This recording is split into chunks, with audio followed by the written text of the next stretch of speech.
ગરમીઓમાં generally શું જમવા બનાવવું તે સમજાતું નથી, તો આજ તમને ડિમ્પલ્સ ડિશીસમાં શેર થતી જુદી જુદી 6 સોમવારથી લઈને શનિવારની ડીશ જેને તમે બપોરના સમયે કે પછી સાંજના સમયે બનાવી શકો તેમના માટે શેર કરી છે, તો કદાચ તમને હેલ્પફુલ થશે.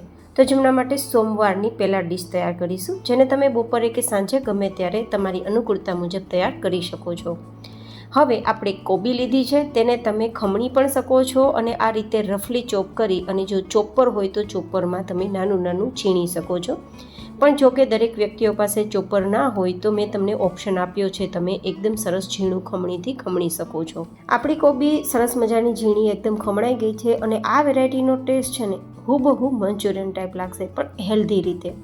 તો બાળકોને તો ખૂબ પસંદ આવવાની છે. હવે અહીંયા થોડી ડુંગળી સમારેલી અને મરચાં લીધા છે, જેને પણ આપણે નાનું નાનું સમારવાનું છે. તમે એકદમ ઝીણું સમારી શકો છો અથવા ચોપરમાં તૈયાર કરી શકો છો, અને જે વસ્તુ તમે પસંદ ના હોય તે સ્કીપ પણ કરી શકો છો. થોડા લીલા ધાણા, અડધા લીંબુનો રસ નીચોવી દઈશું, અને મેં બધું જ માપ સ્ક્રીન પર લખેલું પણ છે, તો તમે તેને વાંચીને પણ એપ્લાય કરી શકો છો. હવે સ્વાદ પ્રમાણે નમક ઉમેરી દઈશું અને થોડું લાલ મરચું પાવડર 1-2 ચમચી અને થોડો મેજિક મસાલા પાવડર આ ઘરે તૈયાર કરેલો છે, જો કે સ્કીપ કરી શકો છો, ઓપ્શનલ છે. સાથે આપણે સોયા સોસ ઉમેરીશું. તમારી પાસે સોયા સોસ ના હોય તો સ્કીપ કરી શકો છો, સીધો ટોમેટો કેચઅપ ઉમેરી શકો છો. હું ટોમેટો કેચઅપ પણ 1-2 ચમચી જેટલો ઉમેરું છું. સોયા સોસ પણ 1 ચમચી ઉમેરેલો છે, જેથી મંચુરિયનનો ટેસ્ટ આપે. હવે આ રીતે બધી જ વસ્તુ સરસ મજાની મિક્સ કરી દઈશું, અને મિક્સ થઈ ગયા બાદ હવે આપણે આમાં લોટ ઉમેરવાનો છે. પણ જનરલી મંચુરિયનમાં જે મેંદાનો લોટ કે કોર્નફ્લોર યુઝ થયો હોય તો આપણે તે નથી ઉમેરવાનો. હેલ્ધી વર્ઝન તૈયાર કરવા માટે અડધા કપ જેટલો ચણાનો લોટ અને 1/2 કપ જેટલો ઘઉંનો ઝીણો લોટ ઉમેરીશું, જેથી આપણી વેરાયટી છે તે એકદમ હેલ્ધી બને. અને અહીંયા આપણે મંચુરિયન તૈયાર નથી કરતા ગાઈસ, જેથી વેરાયટી તમે જોજો નાના મોટા દરેકને ભાવે તે રીતે તૈયાર કરેલી છે. આ રીતે બધું જ પ્રોપર આપણે મિક્સ કરી દઈશું. હવે અહીંયા પાણી ઉમેરવાનું નથી, કારણ કે કોબી અને બીજી શાકભાજીમાં પાણી હોય છે, તો લોટને આ રીતે મસળતા બધું ભેગું થઈ જશે. હવે ફટાફટ તૈયાર કરવા માટે એક આપણે બટર પેપર લઈશું, તમે પોલિથીન બેગ પણ લઈ શકો, અને એકવાર તેલથી ચીકણી કરી લઈશું. અને પછી આપણે એક વેરાયટી બનાવવા માટે થોડો લોટ લઈશું અને આ રીતે પાણીવાળો હાથ કરી થપથપાવી અને એકદમ ભરેલું પરોઠા જેવું આપણે તૈયાર કરીશું. આ વેરાયટી તૈયાર કરવી ખૂબ સરળ છે. તમે અહીંયા બટર પેપર કે પોલિથીન ના હોય તો કોટનનું કપડું કે રૂમાલ પણ ઉપયોગમાં લઈ શકો છો. હવે તેલથી એકવાર તવાને ચીકણો કરીશું, ગેસની ફ્લેમ આપણે એકદમ મીડિયમ રાખીશું, અને મીડિયમ ગરમ તવો હોય ત્યારે આ રીતે આપણે આપણી વેરાયટીને મૂકી અને થોડું તેલ એપ્લાય કરી બંને સાઈડ ગોલ્ડન કલર પર આવે ત્યાં સુધી શેકીશું. ગાઈઝ, આ વેરાયટી સાથે કોઈ પણ પ્રકારની ચટણીની પણ જરૂર નહીં પડે, તો શાકની તો ઓફકોર્સ જરૂર પડશે જ નહીં. તો ઘણીવાર જમવામાં શું બનાવવું તેવો પ્રશ્ન હોય તો તમે સાંજના સમયે ડિનર માટે, અથવા તો તમે જો પસંદ હોય તો બપોરના સમયે લંચ માટે પણ બનાવી શકો છો. નાના મોટા દરેકને પસંદ આવશે. માત્ર દહીં સાથે કે ટોમેટો કેચઅપ સાથે સર્વ કરશો તો ખૂબ મજા આવશે. તો તમને સોમવારની મારી રેસીપી કેવી લાગી એ કોમેન્ટમાં જરૂર બતાવજો. હવે આપણે તૈયાર કરીશું મંગળવારની રેસીપી, જેને પણ તમે ચાહો તો લંચમાં લઈ શકો છો, પણ ડિનર માટે બેસ્ટ રહેશે. તો હવે તેમના માટે આપણે લઈશું 1 કપ જેટલો રવો, અને સાથે આપણે લઈશું તેમાં ઉમેરવા માટેનું દહીં, જે 1 કપ જેટલું છે. તમે છાશ પણ લઈ શકો છો, અને દહીં છાશ ના હોય તો ગરમ પાણીનો ઉપયોગ કરી શકો છો. આ રીતે મિક્સ કરી દઈશું. હા, જરૂર મુજબ આપણે થોડું તેમાં ગરમ પાણી પણ ઉમેરીશું, આ રીતે એકદમ ફર્મેન્ટેશન થાય તેના માટે. હવે 15 મિનિટ માટે ઢાંકીને સાઈડમાં રાખી દઈશું. ત્યાં સુધીમાં આપણે બાફેલા બટેટા લીધા છે અને તેને આ રીતે મેશ કરી લઈશું. મેક શ્યોર કે તમારા બટેટામાં પાણી બિલકુલ ના હોય. હવે તેનો સ્વાદ વધારવા માટે 1 ચમચી જેટલા આદુ અને મરચાંની પેસ્ટ, જો કે તીખી ના હોય તો 2 ચમચી પણ લઈ શકો, સ્વાદ પ્રમાણે ઉમેરી શકાય. હવે થોડા તેમાં લીલા ધાણા પણ ઉમેરી દઈશું, અને પછી થોડા મસાલા, જેમ કે મેજિક મસાલો મેં અહીં ઉમેરેલો છે, જો કે ઓપ્શનલ છે, પણ ઘરે તૈયાર કરેલો છે તો હેલ્ધી રીતે તૈયાર કર્યો છે તો મેં ઉમેરેલો છે, જો કે સ્કીપ કરી શકો છો. અને તેની જગ્યાએ જે મેગી મસાલા આવે છે રેડીમેડ તે પણ લઈ શકો છો. સાથે અડધી નાની ચમચી જેટલું નમક, 2 ચપટી હળદર, અને લગભગ 1 થી 1.5 નાની ચમચી જેટલું કશ્મીરી લાલ મરચું પાવડર લઈશું, 1 ચમચી ધાણા જીરું પાવડર લેશું અને ચપટી જેટલી હિંગ ઉમેરી અડધા લીંબુનો રસ ઉમેરી દઈશું, જેથી એકદમ સરસ ટેસ્ટી આપણો મસાલો તૈયાર થાય. સાથે 1 ચમચી જેટલી ખાંડ પણ ઉમેરી દઈશું, જો કે ઓપ્શનલ છે. આ રીતે મસળતા એકદમ સરસ મજાનો ખાટો મીઠો તીખો આપણો મસાલો તૈયાર થઈ ગયો છે. ખૂબ જ સ્પાઇસી પણ છે અને ખૂબ જ સ્વાદિષ્ટ પણ છે. આ રીતે આપણે હવે તેનો લુવો તૈયાર કરી એક થેપલી પણ તૈયાર કરી લઈશું. હવે આ બધી જ થેપલી તૈયાર થઈ જાય પછી તેને સાઈડમાં રાખી દઈશું અને સેટ કરવા માટે મેં આ રીતે નાની વાટકી લીધી છે. તમે ઢોકળિયાની જે વાટકી હોય તે પણ લઈ શકો છો. તેને એકવાર તેલથી ગ્રીસ કરી લઈશું, ચીકણી કરી લઈશું. 15 મિનિટ જેવો સમય થઈ ગયો છે અને આઈ થિંક આપણું બેટર સેટ થઈ ગયું હશે. આ રીતે તમે જુઓ એકદમ સરસ સેટ થઈ ગયું છે. આપણે દહીં ઉમેરેલું હતું ને એટલા માટે. હવે આપણે તેમાં સ્વાદ પ્રમાણે કે અડધી નાની ચમચી જેટલું નમક ઉમેરી દઈશું અને 1 પેકેટ ઈનો ઉમેરી દઈશું. તમે અહીંયા ખાવાનો સોડા ઉમેરી શકો છો. હવે હું થોડું વિનેગર ઉમેરું છું, જોકે ઈનોમાં લીંબુ હોય જ છે, પણ થોડું વિનેગર ઉમેરવાથી એકદમ ફર્મેન્ટેશન પરફેક્ટ આવશે, સ્પંજી વેરાયટી તૈયાર થશે. હવે આપણે ફટાફટ જે વાટકી તૈયાર કરી છે ને તેમાં અડધેથી થોડું ઓછું હોય ને તેટલું ભરીશું, વધારે નથી ભરવાનું. આ રીતે તમે જોઈ શકો છો મેં કેટલું ભર્યું છે. હવે જે બટેટાના મસાલાવાળી થેપલી તૈયાર કરી છે ને તે વચ્ચે રાખી દઈશું અને પછી ફરીથી તેના ઉપર કોટિંગ કરીશું. પણ હા, આખી વાટકી આપણે આ રીતે બેટરથી નથી ભરવાની, માત્ર આપણે કવર કરવાનું છે, કારણ કે હજુ પણ આ ફૂલશે ને તો વાટકીની ઉપર સુધી આપણું આ બેઝ છે તે આવી જશે.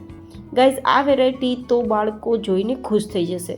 જોકે આ વેરાયટી ખાવી પણ મજા આવશે, બનાવવામાં પણ ફટાફટ થશે અને બીના ઝંઝટ તૈયાર થશે. હવે ઉપરથી ચીલી ફ્લેક્સ અને ઓરેગાનો અથવા તો પછી તમે સૂકી કસૂરી મેથી હોય તેને પણ સ્પ્રિંકલ કરી શકો અને ઓપ્શનલ છે, સ્કીપ પણ કરી શકો.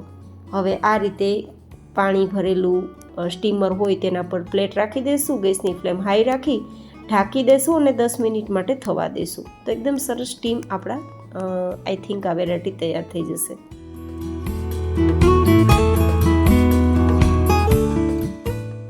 10 મિનિટ પછી તમે જોઈ શકો છો કે એકદમ સરસ આપણા ફૂલીને બેઝ ઉપર આવી ગયું છે. આને તમે સ્ટફ ઢોકળા પણ કહી શકો છો ગાઈસ. હવે આ રીતે ટૂથપીકથી ચેક કરી લઈશું, બિલકુલ ક્લીન આવે છે, ઇટ મીન્સ રેડી છે. તો હવે તેને આપણે પહેલાં નીચે લઈ લઈશું અને 1 મિનિટ માટે ઠંડી કરીશું, પછી ડિમોલ્ડ કરીશું. જો ગરમ હશે ને ડિમોલ્ડ કરવા જશું તો અંદરથી તૂટી જશે. આ રીતે થોડું ઠંડુ થઈ ગયા બાદ તમે કિનારીને આ રીતે અલગ કરશો તો ફટાફટ આપણું બેઝ બહાર નીકળી જશે. જો ગરમ હશે ને તો આ રીતે અંદરથી તૂટી જશે. તો થોડું ઠંડુ થઈ ગયા બાદ જ કાઢવું, જેથી આ મિસ્ટેક ના થાય એ બતાવવા માટે તમને બતાવ્યું છે. આ રીતે કટ કરીને બતાવું ને તો મોઢામાં પાણી આવી જાય તેવી વેરાયટી છે. ઉપરથી સ્પંજી છે, અંદરથી એકદમ સ્પાઇસી ખાટો મીઠો મસાલો છે. તો હું અહીંયા કોકોનટ ચટણી સાથે સર્વ કરું છું. તમે ટોમેટો કેચઅપ છે, મનપસંદ ચટણી છે કે પછી દહીં સાથે પણ સર્વ કરી શકો છો. તો મંગળવારની મારી આ રેસીપી તમને કેવી લાગી એ પણ કોમેન્ટમાં જરૂર બતાવજો. હવે તૈયાર કરીશું બુધવારની રેસીપી, જેને પણ જો તમે ઈચ્છો તો લંચમાં લઈ શકો છો, બાકી ડિનર માટે તો બેસ્ટ રેસીપી છે. તો જેમના માટે આપણે લેશું અહીંયા ચોખાનો લોટ, લગભગ 1 કપ જેટલો. રેડીમેડ પણ લઈ શકો અને ઘરે મિક્સરમાં દળીને પણ તમે યુઝ કરી શકો છો. સાથે લેશું લગભગ 1 કપ જેટલી છાશ. જો કે તમે છાશની જગ્યાએ દહીંનો ઉપયોગ કરી શકો છો અને દહીં છાશ ના હોય તો થોડો લીંબુનો રસ અને ગરમ પાણી મિક્સ કરી અને પછી આ બેઝને તૈયાર કરી શકો છો. પણ છાશથી તૈયાર કરશો તો એકદમ સરસ તેનું બેઝ તૈયાર થશે.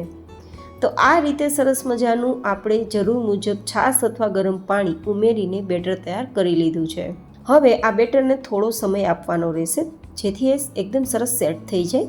તો લગભગ 10-15 મિનિટ માટે સાઈડમાં રાખી દઈશું અને ત્યાં સુધીમાં આગળની પ્રોસેસ કરીશું. તો જેમના માટે 1 ચમચી તેલ ગરમ કરી તેમાં થોડું જીરું અને 1/4 ટીસ્પૂન જેટલી હિંગ ઉમેરી દઈશું. તીખાસ પ્રમાણે કે 2 નંગ જેટલા મરચાંના ટુકડા અને અહીંયા મનપસંદ શાકભાજી જેમ કે ગાજર, ડુંગળી, ટમેટાં અને કેપ્સિકમ મેં લીધા છે. તમે ચોઈસ પ્રમાણે લઈ શકો અને વધઘટ પણ કરી શકો અને જે તમને મળે તે પણ તમે લઈ શકો. આ રીતે બધી જ શાકભાજી એકદમ સરસ સતળાઈ જાય ત્યાં સુધી આપણે કૂક કરવાની છે, એકદમ ધીમા ગેસની ફ્લેમ પર. અહીંયા ગેસની ફ્લેમ હાઈ નથી રાખવાની, નહીં તો સબ્જી બળી જશે.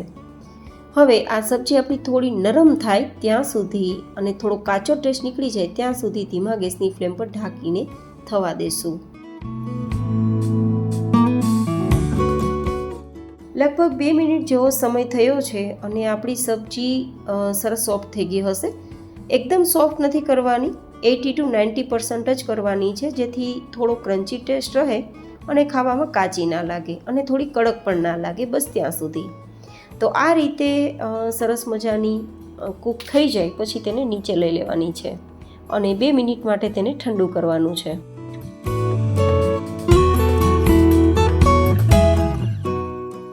પંદર મિનિટ જેવો સમય થઈ ગયો છે અને આપણું બેઝ પણ સરસ મજાનું સેટ થઈ ગયું છે, એકદમ સરસ. તો હવે આપણે જે શાકભાજી છે ને તૈયાર કરેલી, એકદમ સરસ મજાની સોફ્ટ કરેલી ક્રન્ચી, તેમને આપણે આ બેઝમાં ઉમેરી દેવાની છે. અહીંયા થોડો સ્વાદ પ્રમાણે નમક, ચપટીક જેટલી હળદર, 1 ચમચી લાલ મરચું પાવડર, 1 ચમચી ધાણા જીરું પાવડર અને થોડા લીલા ધાણા મિક્સ કરી અને આ રીતે બેઝને તૈયાર કરીશું. અહીંયા મેં કોઈપણ પ્રકારના કુકિંગ સોડાનો કે પછી ઈનોનો ઉપયોગ નથી કર્યો. અહીંયા મેં જ્યાં ચોખાનો લોટ ઉપયોગમાં લીધો છે ત્યાં તમે ચણાનો લોટ પણ લઈ શકો છો અને ત્યાં તમે ઘઉંનો લોટ પણ લઈ શકો છો અને ત્યાં તમે રવાનો ઉપયોગ પણ કરી શકો છો. હવે શેકવા માટે તવો ગરમ કરીશું અને પહેલી વાર આ રીતે તવા પર થોડું તેલ લગાવીશું. તવો લોખંડનો છે તો થોડું તેલ લગાવવું પડશે. જો નોનસ્ટિક હોય તો તેલ વગર પણ આ વેરાયટી તૈયાર થઈ શકે છે. પણ હા, ગેસની ફ્લેમ એકદમ ધીમી રાખીશું, હાઈ નહીં રાખીએ, નહીં તો નીચેથી બળી જશે. અને આ રીતે થોડું થીક પાથરીશું, કારણ કે શાકભાજી છે ને, તો જો થોડું પાતળું કરવા જશું તો તૂટી જશે. ઉપરથી આ રીતે ડેકોરેશન માટે અને થોડા સારા લુક માટે, ટેસ્ટ માટે ચીલી ફ્લેક્સ અને થોડો ઓરેગાનો, થોડું સિઝનિંગ આ રીતે કરશું તો ટેસ્ટ પણ મળશે અને લુક પણ એકદમ એટ્રેક્ટિવ લાગશે, જો કે ઓપ્શનલ છે. નીચેની સરફેસ થોડી ગોલ્ડન કલર પર આવે પછી આ રીતે તેને ફેરવી દેવાનું છે. જો તમારી ઈચ્છા હોય તો તમે થોડું તેલ પણ લગાવી શકો છો. લાંબા સમય સુધી સોફ્ટ અને શાઇની રહેશે આપણી વેરાયટી અને સ્વાદમાં પણ ખૂબ સરસ લાગશે અને ખાવામાં સોફ્ટ રહેશે. તો આ રીતે બંને સાઈડ ફેરવતા ફેરવતા ગોલ્ડન કલર પર આવે, બિલકુલ કાચી ના હોય ત્યારે આપણે તેને નીચે લઈને ટોમેટો કેચઅપ સાથે અથવા તો દહીં સાથે ખાઈ શકીએ છીએ. બીજી કોઈ ચટણીની જરૂર પણ આમાં રહેશે નહીં. તો આજની મારી બુધવારની રેસીપી તમને કેવી લાગી એ કોમેન્ટમાં જરૂર બતાવજો. હવે તૈયાર કરીશું ગુરુવારની રેસીપી, જેમને પણ તમે ડિનરમાં પણ લઈ શકો છો અને લંચમાં ઈચ્છા હોય તો પણ લઈ શકો, તમારી ચોઈસ. જેમના માટે 1 ચમચી તેલ ગરમ કરીશું અને તેમાં અડધી નાની ચમચી જેટલું જીરું અને થોડી હિંગ ઉમેરી દઈશું. થોડી લસણની કળીના ટુકડા ઉમેરી દઈશું અને 1-2 મરચાંના ટુકડા ઉમેરી દઈશું, જો કે તીખાસ પ્રમાણે ઉમેરી શકાય. થોડા આપણે મગફળીના દાણા પણ ઉમેરી દઈશું અને સાતળી ઢાંકીને થોડું કૂક થવા દઈશું. આ રીતે થોડું સોફ્ટ થઈ જાય પછી ધાણા મિક્સ કરી ગેસની ફ્લેમ બંધ કરી ફરીથી મિક્સ કરી અને આપણે તેને નીચે લઈને ઠંડુ કરીશું. ઠંડુ થઈ ગયા બાદ જ મિક્સરમાં લેવાનું છે અને પછી તેમાં થોડું નમક ઉમેરી અને આ રીતે દરદરી ચટણી તૈયાર કરવાની છે. દરદરી ચટણી તૈયાર થઈ ગઈ છે તો અહીંયા લેશું આપણે પરાઠાનો લોટ. જે લોટમાં માત્ર મેં નમક ઉમેરેલું છે, બીજું કંઈ વસ્તુ ઉમેરેલી નથી. તો આ રીતે આપણે રોટલીની જેમ તેને તૈયાર કરીશું અને રોટલી બની જાય પછી થોડું ઘી અને કોરો લોટ લગાવી અને આપણે તૈયાર કરેલ જે ચટણી છે તેને આ રીતે મિક્સ કરી ફરીથી આપણે જરૂર મુજબ લોટ લગાવી અને એકદમ સરસ ભરેલું પરોઠા જેવું વણીશું. આ જે પરોઠું છે ને તે એકદમ ઇઝી રીતે તૈયાર થાય છે, પણ સ્વાદ એટલો સરસ આવે છે કે વાત ના પૂછો. અને ખાસ વાત તો એ છે કે આ પરોઠા સાથે શાકની કે ચટણીની પણ જરૂર નથી રહેતી, માત્ર દહીં સાથે ખાશો તો પણ મજા આવશે. તો બસ જરૂર મુજબ બંને સાઈડ ઘી લગાવી અને ગોલ્ડન કલર પર આવે ત્યાં સુધી કૂક કરી અને પછી તમે તેને સર્વ કરી શકો છો. તમે તેનો લુક જુઓ કેટલો સરસ આવ્યો છે ને એકદમ યુનિક પરાઠાની રેસીપી. તો તમને મારી આજની આ ગુરુવારની રેસીપી કેવી લાગી તે પણ મને કોમેન્ટમાં જરૂર બતાવજો. હવે તૈયાર કરીશું શુક્રવારની રેસીપી. તો જેમના માટે આપણે થોડું પાણી ગરમ કરીશું, લગભગ 2 કપ જેટલું, અને પાણી એકદમ સરસ ઉકાળવાનું છે. પાણી ઉકળી જાય પછી આપણે તેમાં 1 કપ જેટલી ઘઉંની જે શેકેલી સેવ હોય ને તે ઉમેરવાની છે. આ રેડીમેડ સેવ છે, તમે ઘરે તૈયાર કરેલી ઘઉંની સેવ હોય તો તેનો પણ ઉપયોગ કરી શકો છો. જેને આપણે પાણીમાં આ રીતે મિક્સ કરી દેવાનું છે અને માત્ર 2-3 મિનિટ માટે તમે તેને ચલાવશો અને થવા દેશો તો એકદમ સરસ આપણી સેવ ફૂલી જશે. પણ હા, 90% જેવી તેને ફૂલવવાની છે. જો વધારે એ શેકાઈ જશે કે બફાઈ જશે તો એકદમ મેશ થઈ જશે.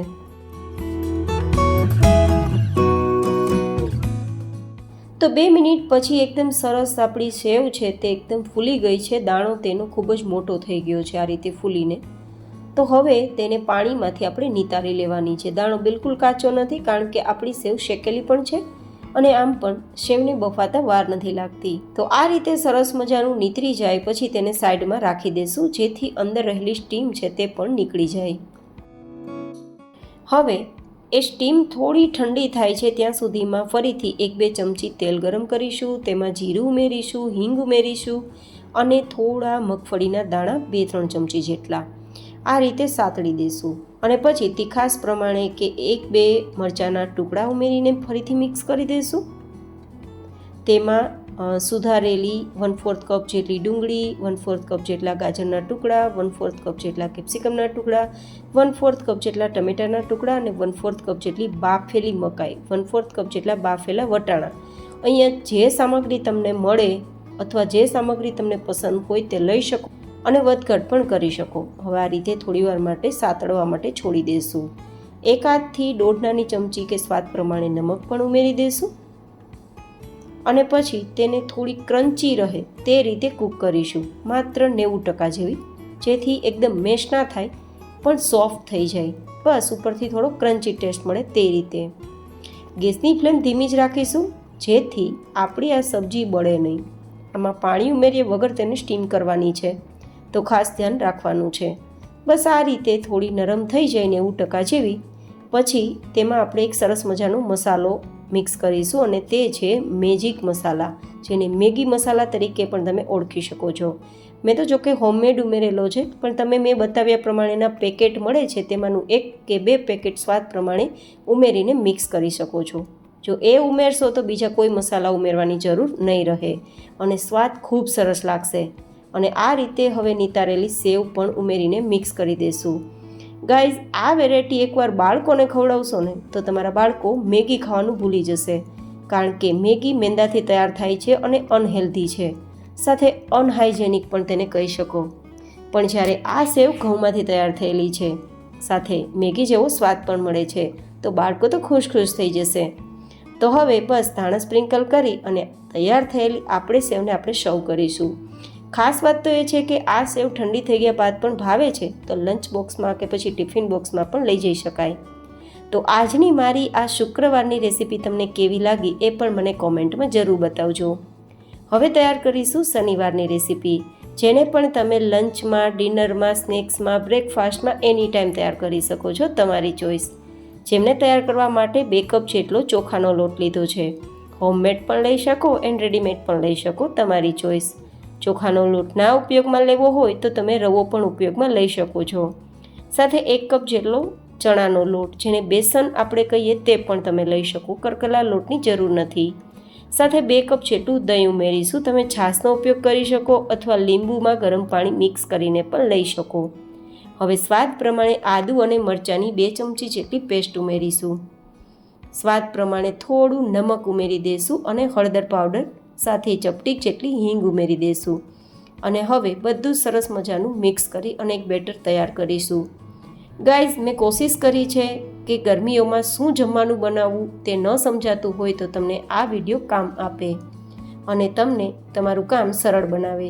તો જો તમને મારી રેસીપી પસંદ આવે તો વિડીયોને લાઇક કરજો, બીજાને હેલ્પફુલ થાય તેવું લાગે તો શેર કરજો અને આવી જ અવનવી રેસીપીઓ જોવા માટે ચેનલ પર નવા હોય તો ચેનલને સબસ્ક્રાઈબ જરૂરથી કરી દેજો.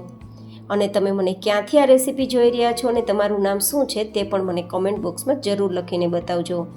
હવે આપણું આ બેટર સેટ થઈ ગયું છે તો ઢાંકીને 15 મિનિટ તેને સેટ થવા સમય આપીશું. ત્યાં સુધીમાં તેલથી આપણે ટ્રેને ચીકણી કરી લેશું. 15 મિનિટ પછી આપણું બેટર ફર્મન્ટ થઈ ગયું છે. તો હવે તેને અંદરથી સ્પંજી એન્ડ જાળીદાર તૈયાર કરવા માટે આપણે થોડું અહીંયા બેટરને અલગ કરીશું, કારણ કે આપણું બેટર થોડું વધારે છે ને, તો આપણે 2 થી 3 ભાગમાં ડિવાઈડ કરીશું. અને જે બેચને તૈયાર કરતા હોય તે બેચમાં બેટરમાં 2 ચપટી ખાવાનો સોડા અને 1-2 ચમચી વિનેગર અથવા લીંબુનો રસ મિક્સ કરી આ રીતે બેટર ફેટી અને પછી પ્લેટમાં આપણે અડધાથી થોડું ઉપર ભરીશું. આપણે જેટલું બેટર એક ટાઈમે પ્લેટમાં ભરવું હોય તેટલામાં જ સોડા અને વિનેગાર ઉમેરીશું. ઉપરથી થોડું લાલ મરચું સ્પ્રિંકલ કરી અને ઉકળતા પાણીના સ્ટીમર કુકરમાં મૂકી હાઈ ગેસની ફ્લેમ પર 10 મિનિટ થવા દેશું.